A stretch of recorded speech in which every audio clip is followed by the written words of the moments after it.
오늘의 말씀은 하나님께 감사하라 하는 말씀의 제목으로 함께 은혜를 나누고자 합니다. 우리는 살아가면서 감사할 일이 수도 없이 많지만 감사치 않고 살아가는 그러한 삶을 우리는 살 때가 너무도 많습니다. 근래 내가 과연 얼마나 누구에게 아니면 어떤 일로 내가 감사했을까? 한번 감사에 대한 생각을 한번 해본다면 특별한 경우가 아닌 상황에서는 그저 삶에 바쁘고 그리고 모든 일들이 우리 삶 속에서 너무 분주하게 지금 지나가면서 감사하는 일을 잊어버리고 현실에 몰두하고 있다는 사실입니다. 그러게 언제나 우리는 먼저 우리가 매일매일 하나님께 감사하는 이 감사의 기도를 드려야 되겠습니다. 감사하는 일.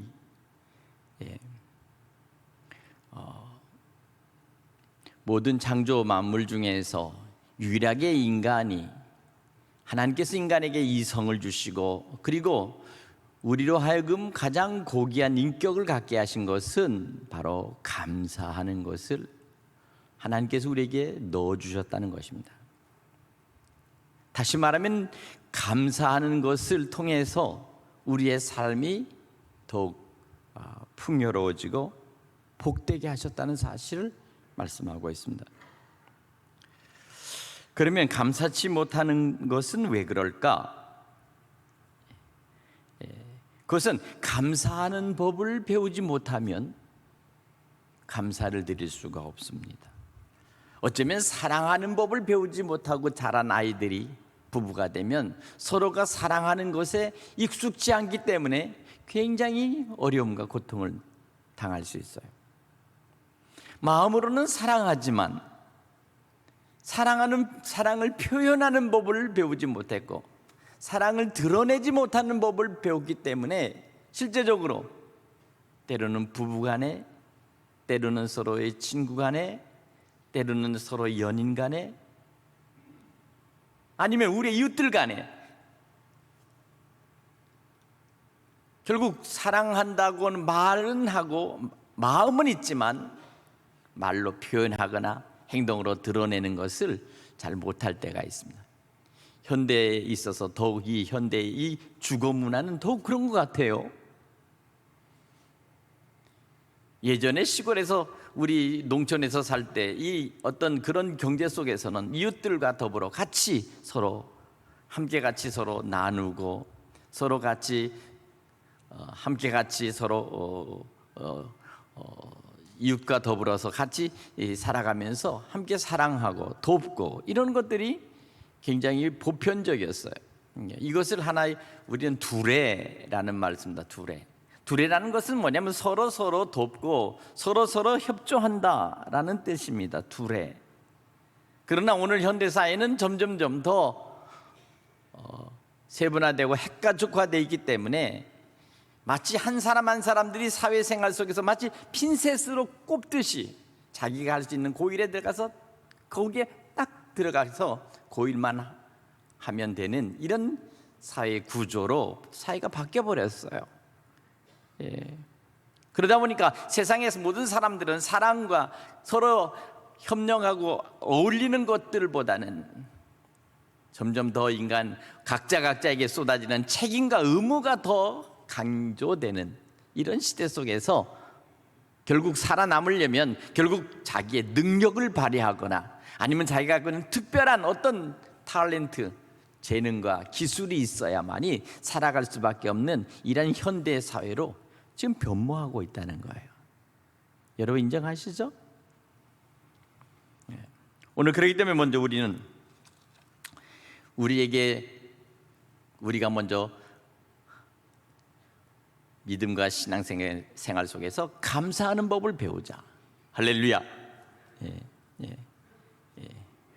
오늘 그렇기 때문에 먼저 우리가 감사해야 되겠습니다. 인간이 스스로 가지고 있는 이 무지는 결국 죄악입니다. 또한 어리석음은 자기를 망치는 결국 족쇄가 되고 수갑이 되는 거예요.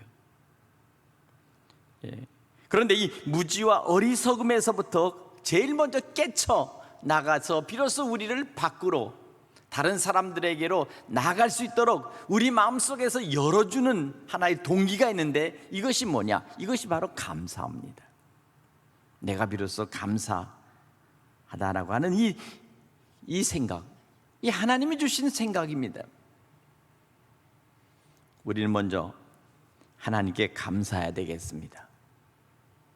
또한 우리 부모님들께 감사하고 우리 이웃들, 우리 형제들에게 감사해야 되겠습니다. 감사하지 못한다는 것은 결국 우리의 한계를 드러내는 일입니다.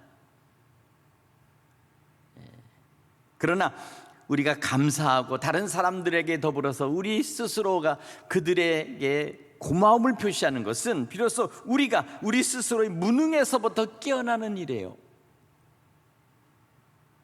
더욱 성숙해지고 더 성장한 모습을 드러내고 보일 수 있는 유일한 길이 바로 감사합니다. 감사. 한번 옆에 사람과 같이 서로 쳐다보면서 한번 우리 같이 쳐다보면서 인사해 봅시다. 오늘 당신을 만나니까 참 감사하네요.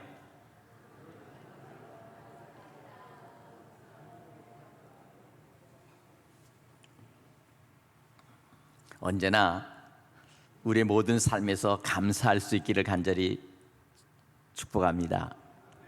입으로 언제나 감사하다라고 하는 것은 결국 자기 스스로의 동기를 부여하는 일입니다.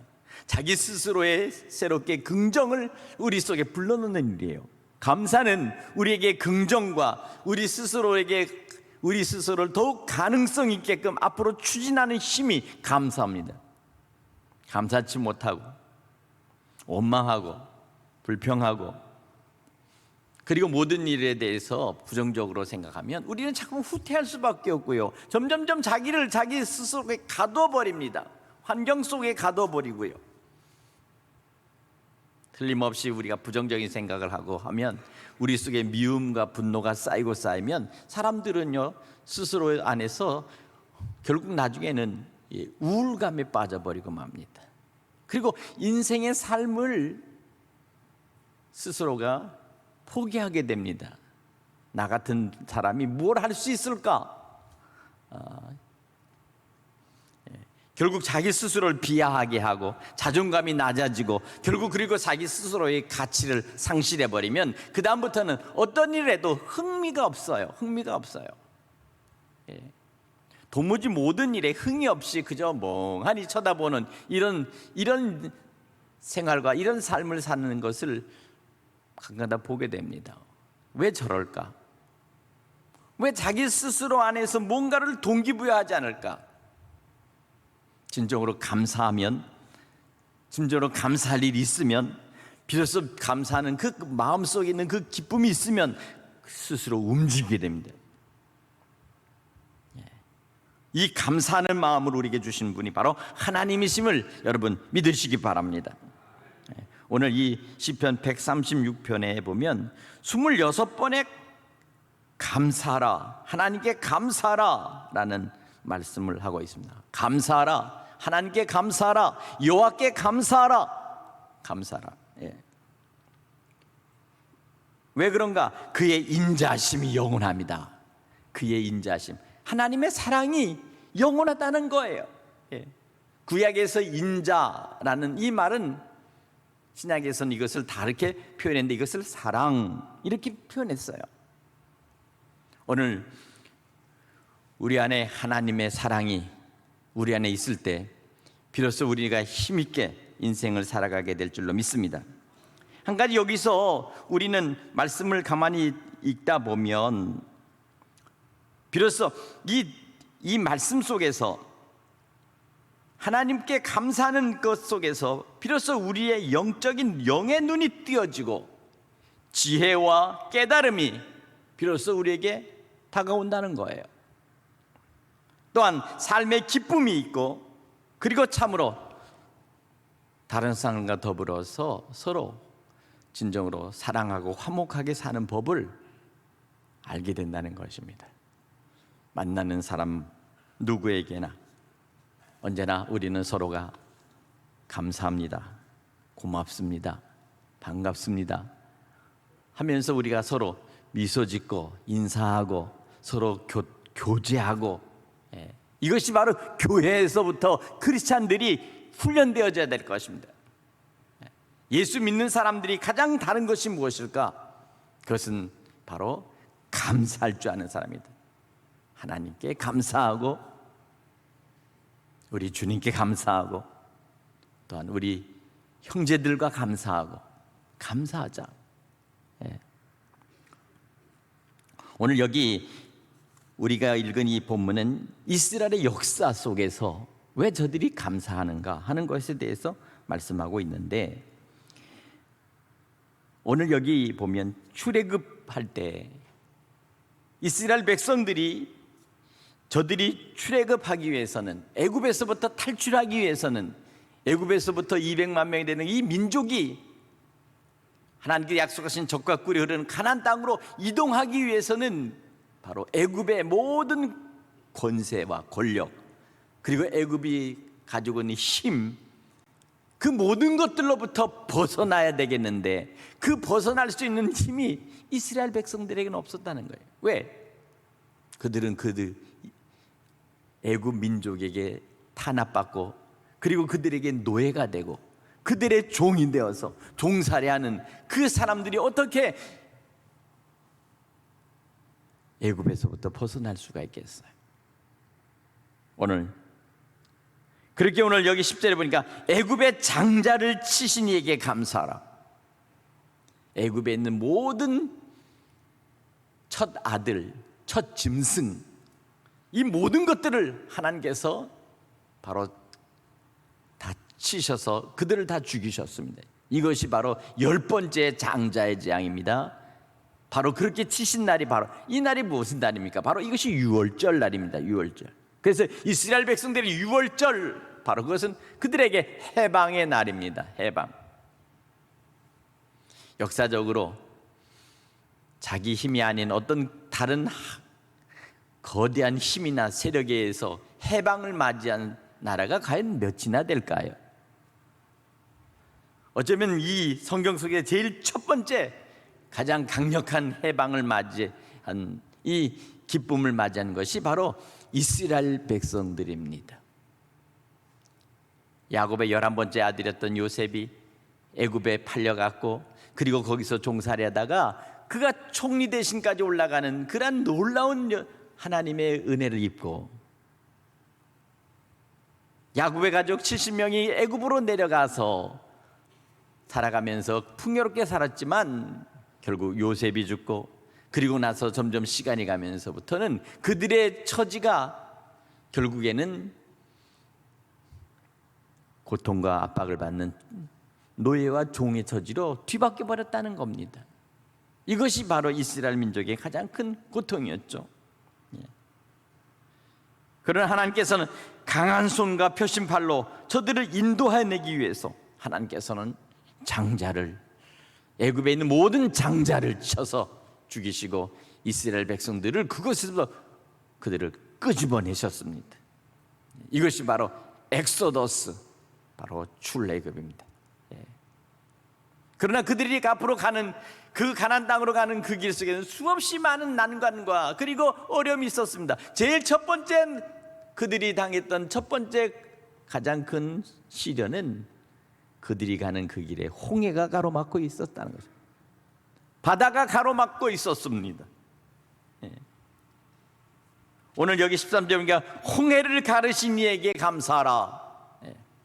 하나님께서 이 홍해를 가르시고 그 홍해 가운데 길을 내시며 이스라엘 백성들을 그곳으로 건너가도록 그렇게 허락하셨습니다. 참 놀라운 일이죠. 하나님께서는 이와 같이 참으로 기이하고 놀라운 일들을 행하신 것입니다.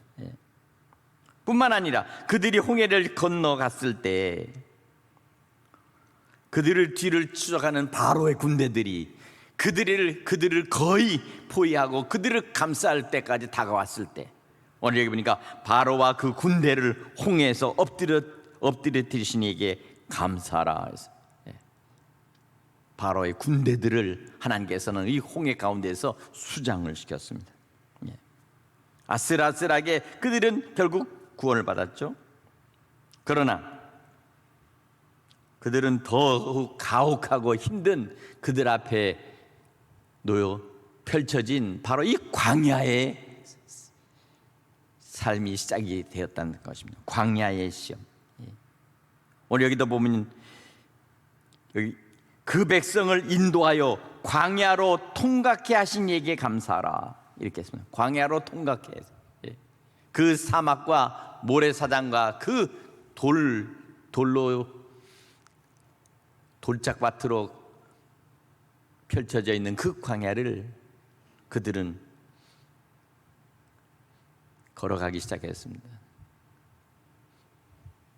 나무도 없고 풀도 없고 메마른 그 광야 속에서 그들은 견뎌내야 됐다는 것입니다. 그렇게 하나님께서는 그들에게 낮에는 구름으로 그들의 위를 덮으시고 밤에는 그들이 그 추위 속에 떨까봐 그들에게 불기둥으로 나타나셔서 그들을 따뜻하게 보호하셨습니다. 그러나 그들이 가면 갈수록 더 큰 세력, 더 큰 민족들이 기다리고 있었는데 바로 그것이 뭐냐? 오늘 여기 보니까 아모리의 왕 시온에게 감사라. 아모리 왕 시온을 죽이신 이에게 감사하라. 바산왕 옥을 죽이신 이에게 감사하라. 그 인자심이 영원하다. 생각해 보세요. 애굽에서 나온 이 이스라엘 백성들은 군사도 없었고 군대도 없었고 그들에게는 무기도 없었습니다. 전쟁을 치러본 자들이 아닙니다. 그냥 맨몸으로 나왔던 그들입니다. 그러나 하나님께서는 놀랍게도 이 가로막고 있는 이 적들, 이 이스라엘 백성들을 삼키려고 하는 이 세력들, 이들을 하나님께서는 저들을 쳐서 물리치도록 하나님께서는 그렇게 해 주셨습니다.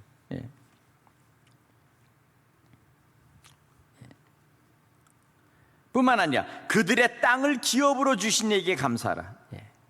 놀랍게도 그들의 땅을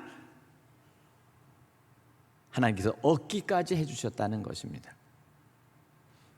저는 이 말씀을 다시 쭉 보면서 오늘 우리 민족이 오늘 이 걸어왔던 이 현대사 속에서 어쩌면 이와 같이 비슷한 일들이 바로 우리에게 있지 않았을까 하는 생각이 듭니다. 지나간 100년 동안에 우리의 삶을 돌이켜보고 그리고 점점 뒤로 돌려보면 바로 우리 또한 그와 같이 하나님이 우리를 도와주시지 않으면 아마 이 민족이 벌써 다른 민족에게 지배를 당했거나 아니면 전쟁 가운데 우리 민족이 참으로 처참한 고통 가운데 있었을 거예요. 어쩌면 이 대한민국이라는 이 나라가 만일 소멸돼 버리고 만일 저 북조선이란 저 공산주의가 만일 이것을 점령했다면 지금 우리나라의 형편이 어떻게 됐을까? 정말 생각하기도 끔찍한 일들이 아마 벌어졌을 거예요.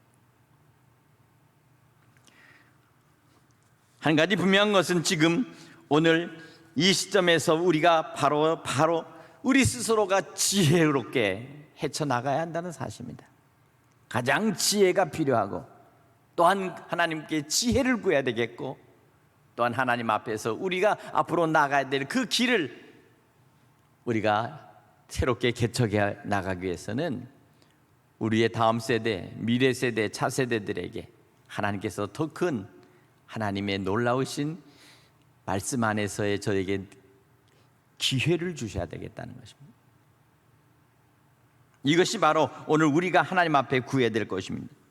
더 많은 기도가 필요합니다. 한 가지 중요한 것은 무엇입니까? 이스라엘 백성들이 애굽에서 정치적인 해방의 은혜는 입었지만 그러나 그들이 아직도 여전히 하나님을 불순종하고 하나님을 불신하는 그러한 그들의 불순종하는 죄는 그대로 남은 채 광야에 나와서 하나님을 고통스럽게 하고 하나님을 배역하는 이들이 수없이 많았어요. 이것이 바로 인간에게 있어서의 바로 우리가 가지고 있는 죄입니다. 우리 또한 하나님께서 우리를 구원하셨지만, 죄에서부터 구원하셨지만, 그러나 우리 안에 언제나 새롭게 거듭나고 새롭게 그리스도인답게 살아갈 수 있는 거룩하고 성결한 마음과 양심을 가지고 진실한 신앙인으로 살아가는 것이 얼마나 우리가 세상 속에서 힘듭니까? 그러나 또 세상 사람들은, 그리스도인들은 당연히 그렇게 살기를 요구합니다. 왜? 바로 당신들이 예수를 믿으니까. 그렇지 않습니까? 교회 다니는 사람들은 저들이 다른 사람과 다르다라고 예전에는 생각했지만, 오히려 점점점 예수 믿는 사람들이 더해 라고 얘기를 듣는다면, 그때부터는 결국은 교회는 결국 종교적인 집단으로 저들에게서 결국 매도당한다는 거예요. 오늘 이와 같은 일들이 벌어지지 않도록 우리가 정말 힘써서 우리가 선한 일, 주님께서 기뻐하시는 그러한 일들을 우리가 벌려야 될 줄로 믿습니다. 남보다도 더 우리가 다르다는 것이 무엇인가 하는 것을 저들에게 보여주셔야 되는 것입니다. 오늘 특별히 여기 하나님께서 이스라엘 백성들에게 땅을 기업으로 주셨다고 말씀하고 있습니다. 하나님의 축복은 땅을 통해서 오는 것입니다. 나라도 민족도 서로가 땅을 빼앗기 위해서 서로 싸우고 전쟁하지 않습니까? 이 지구상에서 모든 전쟁은 다 땅 뺏기 전쟁입니다. 땅 뺏기.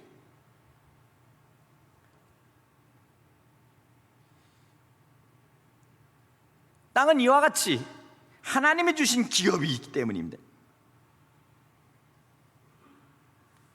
아브라함을 선택하셨을 때도 하나님께서 가나안 땅을 아브라함과 그의 후손들에게 주시기로 약속했습니다. 오늘 그렇기 때문에 오늘 여기 본문 말씀을 통해서 하나님께서 하나님을 믿고 하나님을 섬기는 자들에게는 반드시 땅을 기업으로 주신다라고 말씀하고 있습니다. 그런데 이 주시는 이 기업은 어떤 기업입니까? 이 기업에 주셨다는 것은 무엇인가? 세 가지. 하나님은 모든 것들을 그냥 공짜로 주신다는 것입니다. 조건 없이 주시고, 또한 한 번 주면 영원히 주시는 것입니다.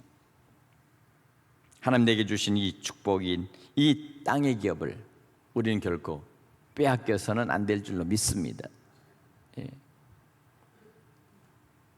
저 북한과 만주 사이에 있는 큰 간도라는 땅이 있는데, 어마어마한 큰 이 땅들이 결국 우리 한반도에 있는 조선 사람들이 살던 그 땅을 지금 만주에다가 6.25 때 다 뺏기고 말았어요. 북한의 김일성이 간도를 다 내줬습니다. 그 어마어마한 땅입니다. 중공군이 개입했다고. 최근에 어떤 신문을 보니까 중국 영화를 갖다가 상영하는데 미군들에게서 승리한 그 영화를 상영한다고 그래가지고 아주 난리가 났죠.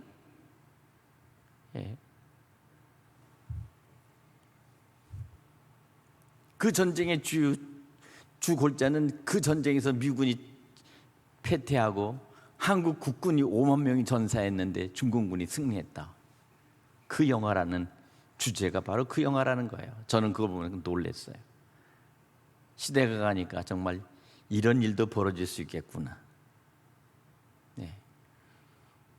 우리는 무엇이 주적인지를 알지 못한 채 지금 혼돈에 빠져서 살아가는 이와 같은 기막힌 세대에 살고 있어요. 우리 자녀들이 과거의 역사를 잃어버리고 불과 지금부터 오늘 이 시대에 눈을 버젓이 뜨고 그 전쟁에 참여했던 사람들이 있는데도 불구하고 그런 일을 한다는 이 역사가 참으로 안타깝고, 그와 같은 무지한 일들을 벌이는 것을 생각하면 참으로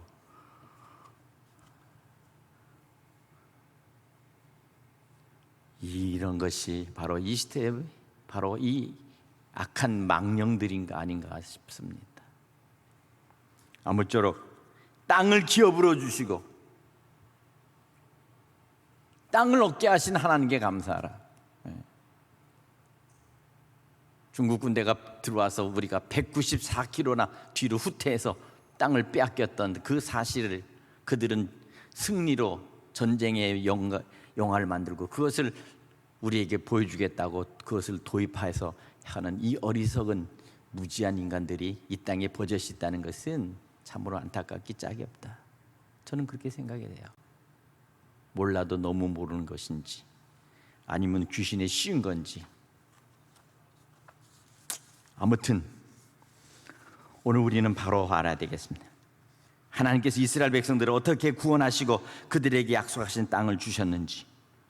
마지막으로 여기 25절 이하에 보면 모든 육체에게 식물로 주신 이에게 감사하라. 하나님은 하나님을 믿는 모든 하나님이 만드신 모든 것, 모든 창조물에게 하나님께서는 식물을 주시고 먹이시며 그들을 입히신다는 사실을 여러분 믿으시기를 바랍니다. 하나님은 모든 생명체를 굶주리지 않도록 창조하셨습니다. 인간뿐만 아니라 동물, 식물, 곤충까지도 하나님께서 먹이시며 그리고 기르십니다. 이제는 곤충 한 마리까지 우리는 귀히 여겨야 될 때가 왔어요. 왜냐하면 지금 이 지구라고 하는 이 생물체 덩어리 안에는 하나도 소중하지 않은 것이 없습니다. 하나님 만드신 모든 것들은, 하나님 창조하신 모든 생물체는 하나님의 뜻에 의해서 그 나름대로 쓰임과 그 나름대로 생존할 수 있도록 하나님께서 그들에게 다 하나님의 계획을 그들에게 입력시켜 놨기 때문이죠. 그렇죠? 인간이기 때문에 마음대로 모든 것들을 할 수 있다고 하는 생각을, 이제 우리는 이것을 반드시 접어야 합니다. 생태학적이며 생명체적인 것을 총체적으로 하나님의 은혜의 섭리 아래서 우리는 이해하고 그리고 그것을 받아들이며 거기에 접근해야 합니다. 그리고 그것을 귀히 여겨야 합니다. 어떤 물건이나 어떤 생명체가 멸종을 시켜버린다거나 아니면 그것이 종의 형태가 사라져버린다는 것을 그대로 방관해서는 안 되는 것이죠. 이것이 바로 우리는 우리에게 주신 이 환경적인 소중함입니다. 오늘 이것이 바로 오늘 우리에게 주셨다면 모든 육체에게 식물을 주신 이에게 감사하라 하신 이 말씀 속에 포함되어 있는 하나님은 모든 피조물을 관리하라 우리에게 그렇게 말씀하셨습니다. 관리하라.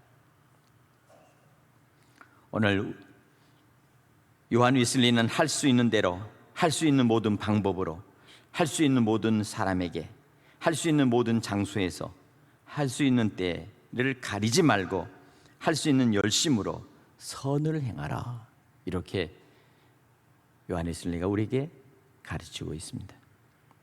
오늘 사랑하는 성도 여러분, 이 9월 우리가 지금 둘째 주를 맞이해서 하나님께서 주신 은혜와 하나님께서 우리에게 주신 받은 바 사랑을 감사하면서 우리 마음속에 불평과 원망을 다 우리 마음속에 내려놓고 우리가 다시 한번 감사를 고백하면서 하나님을 높여드리는, 그리고 우리의 가족과 형제와 우리 이웃들을 다시 따뜻한 마음으로 사랑하는 그러한 감사의 주일이 될 수 있기를 간절히 바랍니다. 오늘 언제나 우리 입에서 마지막 끝에, 모든 일의 끝에 우리가 할 수 있는 마지막 말, 주님 감사합니다 라는 말을 잊지 않고 고백할 수 있는 우리 믿음의 성도들 되시기를 간절히 축복합니다. 기도하겠습니다. 하나님 아버지,